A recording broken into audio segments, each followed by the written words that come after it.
Good morning, everybody. Mike Vacchi, Princetontrader here for Mr. Topstep with your Friday morning pre-market webcast. Okay, this is a 15-minute chart of the E-mini. You can see that we're trading 14.1275 right now. We're down rather half a tick from yesterday's close. We put in highs yesterday of 14.15 half. Yesterday, to say the least, belonged to the bulls. We made a low yesterday morning down at that double pivot area that I talked about yesterday, down at 1402, and we were basically straight up off of that level. It was a very difficult day to trade yesterday. It's one of those days where you look back on it today and you say, "Oh, look at that, straight up." Yeah, you come in, you buy the 1402, you go play golf. It never, it never really materializes that way. It's a day where if you're not in on that dip, or if you're not somebody that bought in Globex and went through, 5 or 6 handles of pain and then round tripped it to '08 and held on, it did not give you a chance to get in.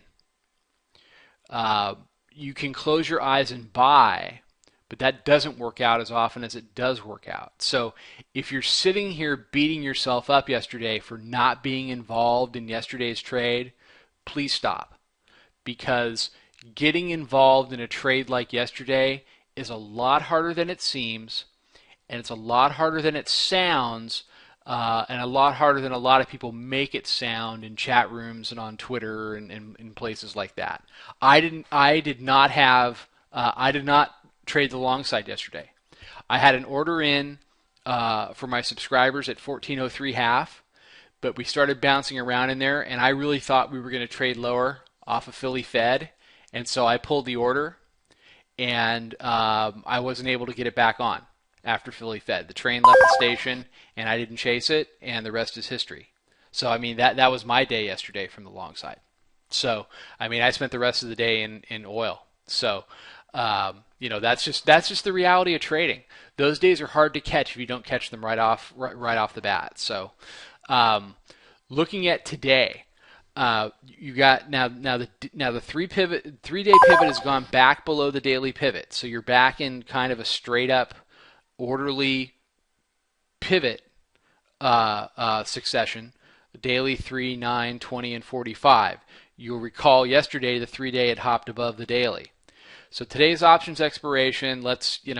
Don't go too crazy. I'll be very interested to see what happens next week after we get options expiration out of the way. Everybody says that every month, but particularly this month when they really walk things up like this. 2 weeks ago we were trading 1350. We're now trading 1415. People are looking for levels that are a lot higher. I don't necessarily disagree with the fact that we could do a lot higher levels, especially depending on the outcome of the November elections.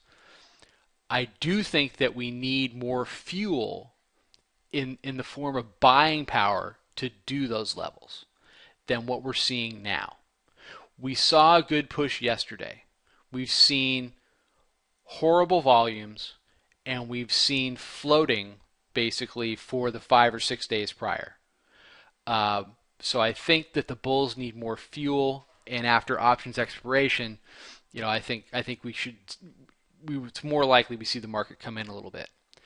But right now we're seeing the daily pivot provide some support there at 1410.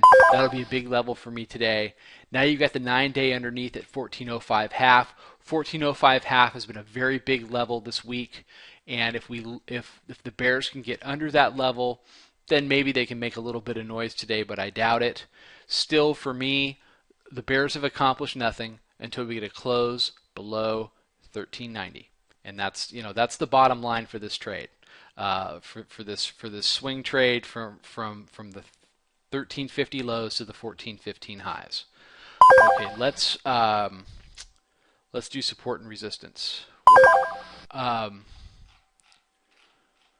Okay, current trade 1412 half. On the upside, you got the 1415 half swing high, then 1418. 1422 and 1427. On the downside, you've got 1410 daily pivot, 1408.75, 3-day pivot, 9-day pivot 1405 half, 1399.87, 1394 half, 1393, 1390.20, 1383 half, 1379.75. Okay, so everybody have a fantastic day. Mike Vacchi, Princeton Trader from Mr. Topstep. Have a fantastic weekend. I'll be back Monday morning with another webcast. Trade 'em well, everybody.